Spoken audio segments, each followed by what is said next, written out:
Сәлеметсіздер ме оқушылар, тұсаукесер жыры. Бүгінгі сабақта өлеңнің мазмұны бойынша сұраққа жауап бересіңдер және сұрақтардың жауабын мәтіннен табасыңдар. Бірінші тапсырма. Сурет бойынша әңгімеле. Алдымен, содан кейін, содан соң деген тіркестерді пайдаланып, тұсаукесер рәсімі туралы айт. Әңгімелеушіге өзіңді қызықтырған сұрақтарды қой. Тұсаукесер рәсімінде алдымен баланың аяғына ала жіп байлайды. Содан кейін ата-анасы перзентіміз үлкен азамат болсын деп, жасы үлкен сыйлы қарияға аяғындағы жіпті кестіреді. Содан соң қариялар ешкімнің ала жібін аттамай, сүрінбей жүгіріп кет деп жақсы ниеттер айтып, өздерінің баталарын береді екен. Енді осы бойынша сұрақтар қойсаңдар болады. Келесі, білгенің жөн. Тұсаукесер рәсімі бала алғаш жүре бастағанда жасалады.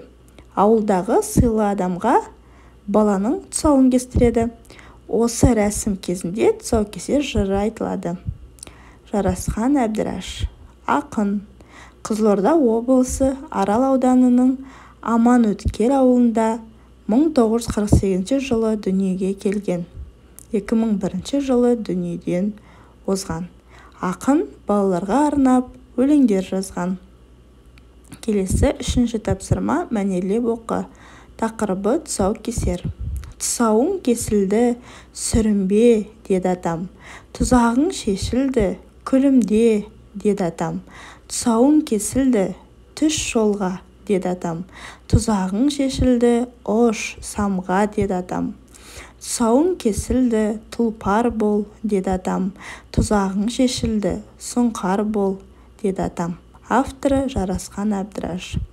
Төртінші тапсырма. Атасы немересіне қандай жақсы тілектер айтты. Ешқашан сүрінбе, күлімдеп жүр, адал жолға түс. Әрқашанда алға қарай ош, самға деп, атасы немересіне өзінің жақсы тілектерін айтты.